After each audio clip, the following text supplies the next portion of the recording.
remember, this is the personal line of credit. This is the credit card. $3,500 if they have, so they have $3,200, I guess, coming out in expenses every month. And that leaves them $300 in cash flow. So that's the way we're going to run the numbers, and let's just see what happens. Now, for myself, throughout the month, I use a credit card for everything. Okay, I charge food, gas, car insurance, subscriptions, utilities, anything I can get on a credit card, it's going to go on a credit card first. Okay, then I'm going to come in with my line of credit and pay that off by the due date so that I'm not getting any interest charged on the credit card. But in this situation where maybe this person is choosing to use a credit card, we're going to run the numbers and see what this looks like. Then we're going to with the line of credit. Now, let me say something about the credit card. If you have Capital One, Chase, those, you are not, to my knowledge, going to be able to withdraw cash from the credit card and put into a checking account unless you get their convenience checks. Okay, so why I'm saying that is you can't put your whole income into a credit card. If you do, then if you have rent or you have a house payment or you have things that can't be paid with a credit card, you're going to be stuck.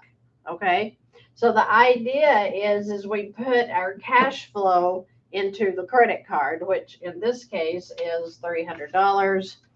And it's just math. So 3,500 times 29% divided by 12.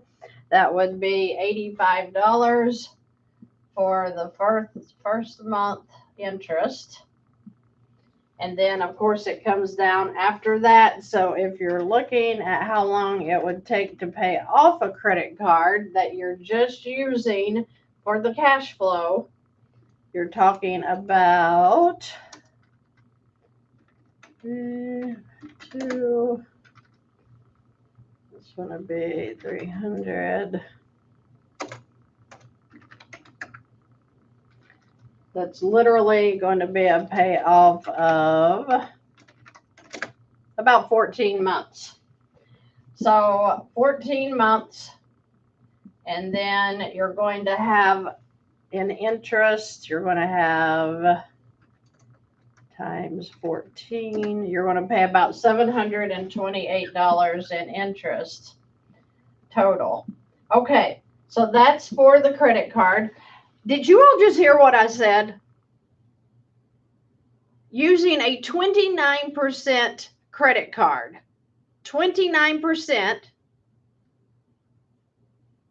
you can have it with a $300 cash flow, including the interest. You can have it paid off, the $3,500 paid off in 14 months, and you only spend $728 in interest. How much was the interest on this loan for $3,500? How much? $2,200 plus. And people are out there screaming, telling you to cut up your credit cards. If you're using a credit card correctly, you wouldn't have to cut it up. You would know how to do velocity banking through that thing. And it would be even better than this because I use credit cards for all my expenses. So I'm already putting the money in there to cover my expenses. So the payment is satisfied when my income's going in. For example, my pen will write, my marker, whatever you want to call it. If I have, and go with me guys, because this is very, very good information. This is where I started. If you have $1,000 a month, and I'm just using guesstimations here, $1,000 a month that you spend on food, whether that be dining out or groceries, If you have 150 that you spend on car insurance, maybe you have $100 in a utility bill.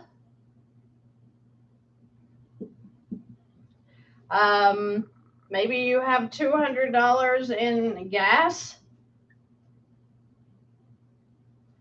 Maybe your Verizon will not allow me to charge on a credit card without, like charging more. So I do have that come through my checking account so that I get the discount for paying through my checking account. So I'm not sure if your mobile service will allow you to do that. But I mean, I have subscriptions galore, from my alarm system to Hulu, Netflix, things I use around the office. So I probably have a good $500 in subscriptions. And all of this is chargeable on a credit card. All of it. More. You can come up with more if you do any kind of shopping. Household supplies at Walmart. It's all chargeable. So let's add this up if I can do math without a calculator. So that's a $1,950. Okay. So what if with this 3,500 credit card here that we're working on, what if I took $1,950 and put into this credit card just to cover my expenses? So this is my cash going in to cover my food, my car insurance, my utilities, my gas, and my subscriptions. And then I decide, okay, well, I have 300 more in cash flow. I could throw that in here too, just to be getting the sucker paid off. So let's do the math. 3,500 minus 1,950 minus 300. $1,250. Now, what are they going to be charging interest on with a credit card? What are they going to be charging interest on? Is it going to be on 3,500? Or is it going to be, as income goes in, your balance drops, right? When expenses start coming back out throughout the month, the balance may increase back up. But you're talking about cutting your interest charges down by doing this. What would the interest charge be here? If on 29%, 3,500, I charged an average of $52 in interest, the first month being the highest, the last month being zero. So I charged $52. That's how I got the $728 total interest, which is way high, I think, but total interest that would be paid on paying off the $3,500 credit card. So if you're doing it this way, where you're putting income in to cover expenses, then they're coming back out throughout the month as you buy gas, today, go to the grocery store tomorrow, buy a new shirt the next day, which shirt's not included in here. Your car insurance may come out on the 1st. You may have a utility that comes out on the 15th. So throughout the month, it adds back up. But the idea is to get your interest down.